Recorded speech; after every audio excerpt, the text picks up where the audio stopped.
All right, guys, last time I'm going to ask this year. We'll do one more next week for the national title game, but this has worked like 33 out of 34 times we've asked. Got to keep it rolling now.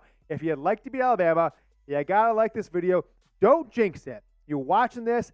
If you don't like the video just because you want to be smug, you want to kind of be a smart aleck or anything like that, if Michigan loses to Alabama, it is your fault. You'll be thinking about there, I jinxed it. Just like wearing your socks, right? You got your lucky socks, you got your lucky shirt. It's your lucky like the video. Put out the good vibes. Put out the good vibes. Michigan beat Alabama. Let's get a like in this video. Let's get like 1,200, 1,500 likes.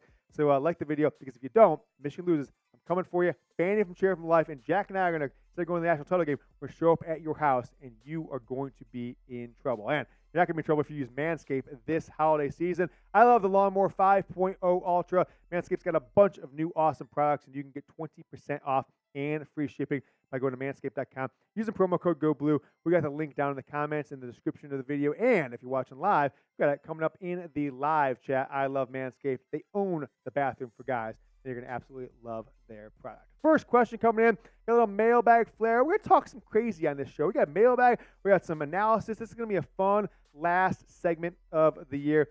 Yoder's daddy, which I think it's a picture of Urban Meyer, right? I don't know if that is my daddy. Although my mom, I don't know. Maybe Urban is my daddy. You never know. I'm much better looking than my dad, Jack. So maybe Urban is my dad. Explain to me how Harbaugh struggles in the college football playoffs, but not the NFL playoffs. Jack, we've got a graph from a couple weeks ago. Look, you're right ahead of me. Toss this up.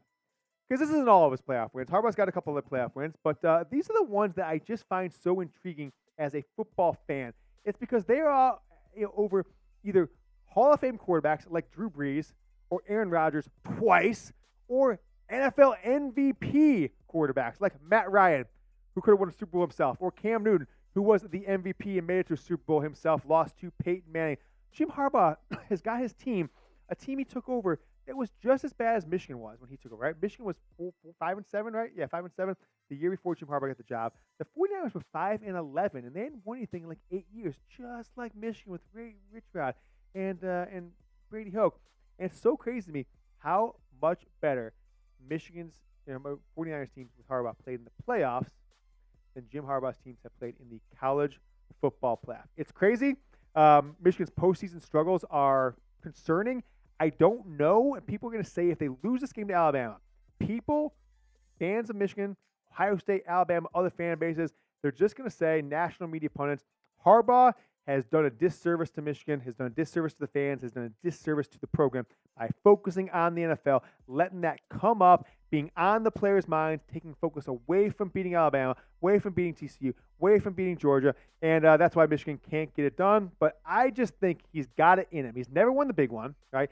He made it to the Super Bowl. He made it to 3 NFC championship games, lost to his brother in the Super Bowl.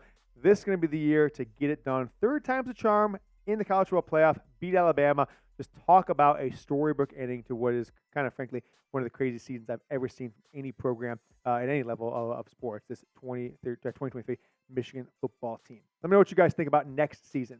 Will Jim Harbaugh be Michigan's coach next season, 2024? Give me a yes or a no. I'm not going to avoid this topic. I know some people have seen the comments like, quit talking about that. I'm not the one who's got an agent talking to NFL teams. That's Jim Harbaugh. I'm not the one who was interviewed for NFL jobs the last couple of years. That's Jim Harbaugh, the Vikings, the Broncos. I'm not the one who's reached out to owners like the Panthers owners last year. That's Jim Harbaugh. Appreciate what he's doing for this program. I hope he stays. But this NFL saga is his doing, and it's not fans doing. It's not the program's doing. It's certainly not the NFL's doing, because he could just say, no, I'm not interested. So it is a story. Let me know what you guys think. 2024, will Jim Harbaugh be Michigan's coach? Just give me a simple yes or a no. Caden Prowse coming in for the question. He says, any update on Jim Harbaugh's contract? Will he be here or the NFL next season? My sources have gone radio silence on this, right? I had a really, really, really good conversation and source who spent time with Jim Harbaugh's inner circle to like 3 a.m. in the hotel lobby, the Michigan hotel lobby bar after the Michigan-Iowa game in Indianapolis. And if you guys watch the show, you know what that's about. It was, hey, Christmas, he's not going to go to California and be talking to Michigan, be talking to Santa Ona, be talking to Ward Manuel about contract. He wants to win this game. He's putting that behind him.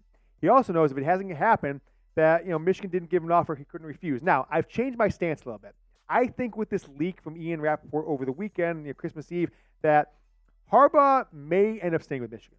He may come back next year, but I don't think he wanted to sign a contract that says you can't look at the NFL because he might get a job that just he couldn't refuse, and he'd feel terrible if he just signed a contract with Michigan, right? That job could be the Dallas Cowboys. Let's say they lose this week to the Lions, and they lose next week to the Commanders, or if they win that game but make the NFL playoffs, lose to the Buccaneers or something like that. You can see that job coming over. Maybe it's the Pittsburgh Steelers, right? Maybe Mike Tomlin's ready to walk away.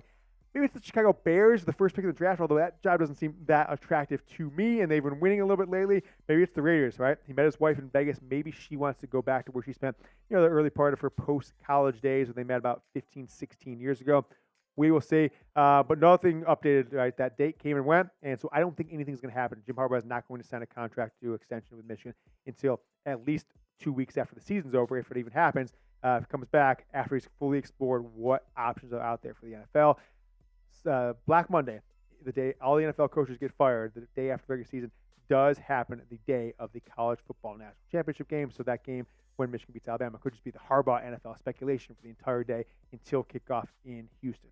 Make sure you guys are going to Houston. You're having a little trip for that game, or if you are heading to the Rose Bowl, hell, if you're just having yourself a nice date on New Year's Eve, that you are ringing in the new year with Manscaped. I love Manscaped. It is the best male grooming products in the game. As the new year approaches, why not make self-improvement a breeze by keeping your body well groomed?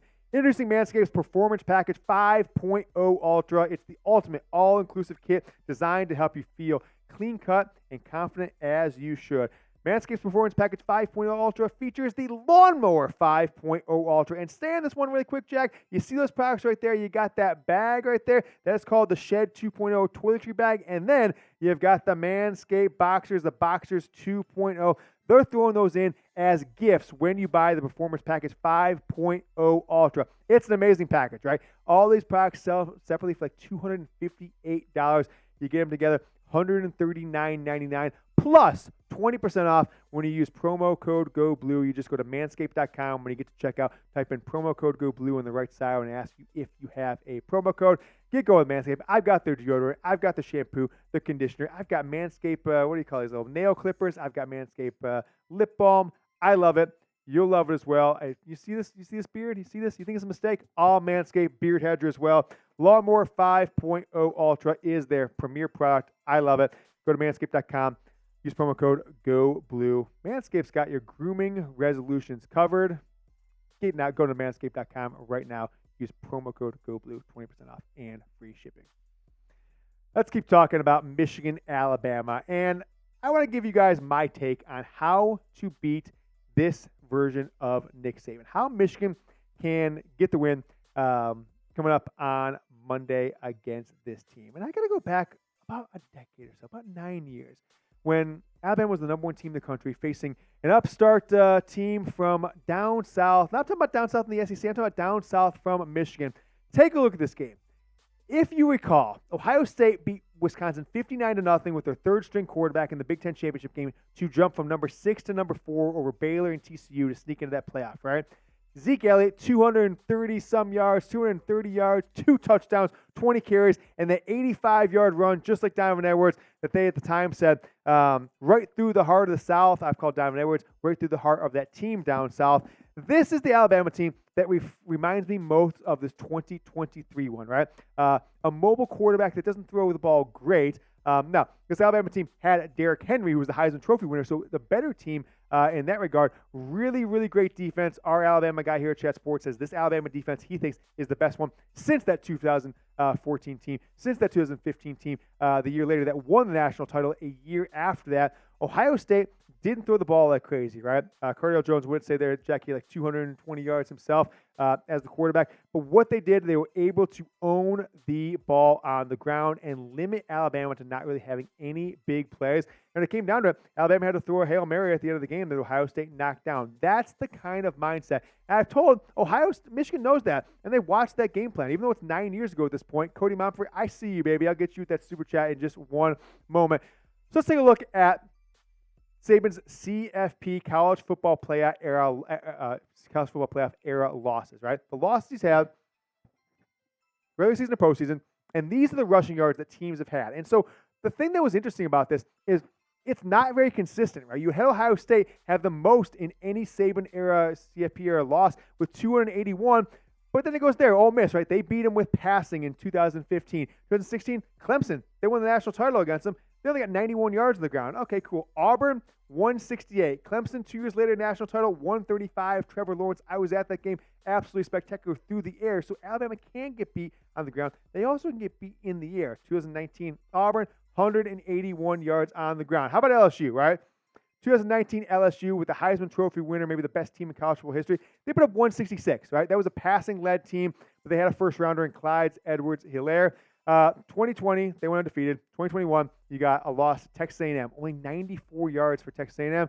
2021 also, Georgia, that title game, the Bulldogs put 140 on them. Last year, Tennessee, 182. That was a passing air raid Tennessee team, but they got 182 on the ground. Then LSU last year with the Heisman Trophy winner from this year, he was the quarterback then, Jaden Daniels. They put 185. But how about Texas? I think Texas offense, in a lot of ways, outside of Xavier Worthy, we all know why he's not at Michigan. They resemble a lot of Michigan, right? J.J. McCarthy, Quinn Ewers, not much difference. Similar running attacks, similar styles, similar offensive line talent. And they were able to pass the ball very effectively, didn't have to get things going on the ground. This team has not blown people out, right? They got the big win early in the year. What's that, Middle Tennessee State, right? Yeah. In 56-7 in a home game. And then a week later, they lost to Texas, right? It was a 10-point loss, and Texas ran the clock down. Just like Ohio State. Michigan did against Ohio State. A week later, they benched Milroe. They won against South Florida 17-3 with Tyler Buckner as the quarterback. You got a big win a week after that, 24-10 against an Ole Miss team that's still ranked in the top 15. Mississippi State, 40-17. Like, that's one of, I think, 2 wins against Power 5 teams right there. Those 2 right there might be the only ones, actually, that Alabama won by double digits right there. You got 24-10, 14 points, and then 40-17 in back-to-back weeks. But then he squeaked one out against Texas A&M, 26-20. Keep it rolling, Jack, through the rest of this Tide schedule. 24-21 against Arkansas, right? And they were up by 10 late in the game. Arkansas put one in the end zone and got the Alabama got the onside kick. 34-20. So maybe incorrect. There's a third game right there. 34-20 over Tennessee. 42-28 over LSU. So my stats, Jack, I must have been way off. I thought it was only 2 games. But nevertheless, 42-28 over LSU. Kentucky, 49-21. And then they got the big win over Chattanooga. But remember, they needed a Hail Mary against a terrible Auburn team that lost the prior week to Middle Tennessee State 27-24, or we wouldn't even be having this conversation.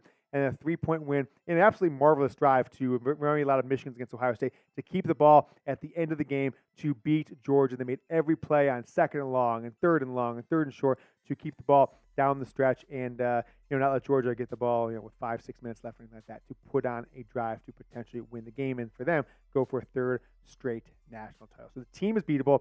They've been beaten running the ball, Ohio State. They've been beaten passing the ball, LSU, others, but only 1 or 2 times have you gone under 100 yards and beat Alabama. So I think that's got to be the minimum. But look at the stats this year. Jaden Daniels ran all over him, passed all over him. Quinn Ewers passed all over him. Auburn's quarterback ran all over him. It can be done. Don't let the naysayers out there or the Alabama apologists say that this Alabama defense is too good or Nick Saban's too good of a coach. For Michigan, with everything they've got, J.J. McCarthy, Blake Corum, you guys know, Donovan Edwards, Michigan can and I think will win this game. How about a question coming in from Alcoholic? Funny enough, I saw a picture that's Mo from The Simpsons. So, Al, you watch Simpsons, Jack? You ever have that thing where Bart calls up the bar? He's like, I like calling for Al. It's like, Al, who's his last name? Alcoholic. Yeah, so I get the play there. Why hasn't Harbaugh debunked the NFL rumors? Good question. I think he wants to see where, the NFL is going to be, right? Jim Harbaugh has got the contract that I believe is what he expects to feel the love. Santa Ono, the Border Regents, Jordan Acker, this other woman, Sarah, who's active on Twitter, who's on the Border Regents. Santa Ono, maybe Ward Manuel hasn't been as active as it should have, but this should have happened last January or February, right after the second dalliance with the NFL, the Broncos, the Panthers, others, and it didn't. Because, the NCAA Burgergate came into effect last year right after the season happened, so we're going to push that off. It should have happened before the season started. It didn't. We were here the same spot 3 years ago. I said, Michigan can't go into the 2020 season without a contract extension for Jim Harbaugh, right? 2 years on his contract then. because then it was a 2-4 season. It was terrible. And then you go into a contract, you go into a lame duck year the year after that, and Michigan looked like fools, right? They had to give Jim Harbaugh a 50% pay cut because they didn't want to fire him in the COVID season, et cetera. And now I think they're kind of looking like fools. This should have happened prior to the year. What he's done the last 2 years, beat Ohio State, 2 college football playoffs. The fact that it went past August 1st, I think is shameful. Now, the reason Harbaugh is letting this fester is because I think two things are at play here. One, I think Harbaugh's kind of oblivious, right? He's seen it happen the last 2 years. Didn't have really any meaningful effect. Michigan still made the playoffs, still, didn't really lose anybody, and, transfer or anything like that. And then the second part of that is this might be the year that the job he wants, that wants him, comes available, and he doesn't want to miss out on that. So it doesn't mean he's going to leave Michigan, but certainly I think it means that he's going to listen to NFL offers. And we're going to be sitting here in 3 weeks, whether Michigan's the national championships or not, hearing all the rumors about Jim Harbaugh talking to this team, talking to that team, talking to another team, and whether or not Sherman Moore or somebody else eventually becomes Michigan's next football coach. Guys, last time I'll ask of 2023, subscribe to the Michigan Football Report. Let's take a look how many subscribers we got here on the channel. I'll give you the exact number so you can know where you stand if you haven't yet. We're at 30,214 subscribers. Hit that button right below the video. If you like what you see, if you've enjoyed the show this year, it's been our best year yet, send the link, youtube.com/MichiganTV, to your friends who love the Wolverines as much as you. Robert D. Felice says, talk to me about Michigan's NIL efforts right now. I think they kind of stink in a lot of ways. And the thing that's really concerned me so far this last month is I haven't heard anything about this one more year fund. All right. Now, last year it kept Trevor Keegan, Zach Zinter, maybe Blake Corum in some regards. Came back for a year, like multi-$100,000 deals, etc. There's something to be said for, do you guys remember the article? I think it was the week of the Maryland game, maybe the day before the Maryland game, a Sports Illustrated article, outing Counter Stallions, fun guy. Remember? It was Uncle T. Do you remember this, Jack? Somebody actually asked me because James T. Yoder, if I was Uncle T. Maybe I am, maybe I'm not. But from what I've heard, Uncle T is actually not a joke or anything like that. That's an actual guy who contributed majority of the money to the One More Year Fund last year. So he's been ostracized by Michigan fairly or unfairly. And as such, I think it's going to hurt. And you might get guys like Rod Moore, Makari Page, Diamond Edwards, others who were expecting that $150,000 one more year deal, it not be there, at least to those levels. And, Michigan kowtowing to media pressure got rid of Uncle T in their NIL efforts. And as a fact, it doesn't really help. So I haven't heard much positive, honestly, in the last few weeks, but we'll see if anything changes after Michigan wins the national championship. Cody Mumford, my man, my guy. As soon as we're done with this little portion, Cody, I got another helmet sticker coming for you. 2 of them coming, but I'll put one on during here, the show. Unpopular opinion, I think no matter how the season ends, I don't think Harbaugh comes back. With everything that happens this season, and he heads the with everything that happens this season, he heads the Chargers. I'm comfortable with more if he does. Thoughts? I think you're not off, but I do think that Jim Harbaugh is not just going to jump at a job that he doesn't think he's positioned to win, because he doesn't want to jump from Michigan, going to the college football playoff, win a national title, et cetera, anything like that, beating Ohio State, to going 6-11 next year, and 8-9 the year after that, and then fired midway through your third year, because that's kind of par for the course with a lot of coaches these days. No matter if you're Jim Harbaugh or if you're somebody else. I mean, hell, even Bill Belichick's kind of on the hot seat, whether or not they're just growing old of each other, as such. But Harbaugh might just be getting sick of the ticky-tack stuff from the NCAA. He might think he's at a competitive disadvantage because of NIL or anything like that, although he's proven that it's been 3 years in the NIL that he is not at a disadvantage, at least not in the field. Michigan's ranked number 1 in the country. I think the Chargers would be a dumb job for him to take, right? The second fiddle job in LA. They've got the quarterback, but they've got a weak ownership, and I don't think a ton of draft capital. I'll have to check that a little bit closer. The one that would maybe, there's 2 jobs out there that I think oh man, he would love, whether they have the players or not, would be the Cowboys. If they falter down the stretch here, lose bad in the playoffs, first rounds. How about the Steelers? I don't know if that's really going to happen, but it could just be after 15, 16 years that Mike Tomlin's ready to hang him up just like Bill Cowher did before him. Those are 2 Michigan-level NFL jobs. Patriots might come open, but I don't think he wants to be the guy who follows the guy. But I would say if a job comes up like that Jim Harbaugh thinks he's got the right infrastructure, draft picks, management, quarterback, either here or in the draft, I think then, yeah, he will head out there. But he's not just going to take a job like the Falcons or something like that with none of those factors in play. Jack S. coming in with the question says, what's the health of the team? Anyone significantly injured? No. as far as I can tell, from talking to, hey, give me the vibe of practice reps, give me the vibe of this, etc. Have not heard of any injuries. Even Miles Hidden is a sixth offensive lineman, has practice, has been there over the last few weeks. JJ McCarthy is close to healthy as he's been since maybe mid-October or so. So I haven't heard of any injuries. Knock on wood, Jack. Knock on wood. Knock on wood. Knock on wood if you're watching. So as of now, no one's significantly injured. Alabama may have more injury concerns, although both those guys, were back from December. Jason McClellan missed the SEC title game. Kool-Aid McKinstry, concussion. Maybe they'll be affected, but most likely this will be a completely healthy team on both sides of the ball. Michigan, Alabama, outside of Zach Sinter, of course, broke his leg against Ohio State. All right, Jack, toss the one up there. I want to know what you guys are feeling. Cody, I see you with that $5 super chat. Who do you got here? Texas or Washington? Give me a T or a W. You can toss Cody's question in there too to wrap up the show. We'll do that. Who do you got here? Who do you think is going to win? I think Washington's going to win. I'm just going to say I think Washington's going to win. So I'm going to type W. Let me know what you guys think. W or T. Who will Michigan be facing in the national title game 1 week from Monday? Cody Mountford with another super chat. He says, I've always been a fan, but when Henny hit Manningham to upset Penn State in 2005, I became a fanatic. Quick story on that one, Jack. Was working a job where we had to do like monthly inventory or something like that, like once a month or once a quarter on Saturday nights. And happened to be starting at like 8 o'clock on that day. And so I was a 90-minute drive or 80-minute drive from the stadium to where I had to be. And so I had to leave the game with my dad in the middle of the fourth quarter with Michigan down by like 6-7 points. Made it all the way to like the parking lot of my job. Last play of the game, Henny to Manningham to beat undefeated Penn State. Last play of the game, 1 second left. 2005, hell of a game because that was Penn State's only loss that year. I'm feeling you there, Cody Mountford. That was 2005 was such a weird season, but that was certainly one of the highlights. Reminder, guys, if you'd like to beat Alabama, good vibes, good vibes, good vibes. Last thing I ask on a studio show this year, if you'd like to beat Alabama, put out the good vibes. Don't jinx it. I got a list of viewers. I got a list of people who liked it. You better match up here if you're a Michigan football fan, or I'm coming for you if they lose to Alabama, but they won't because we're putting out the good vibes. Like this video, you want Michigan to beat Alabama. Hell, if you would like Michigan to beat Alabama, give me a like. It's the Michigan Football Report by Chat Sports. For Jack Latteray, a.k.a. Young Harbaugh, I am James Yoder. Go Blue.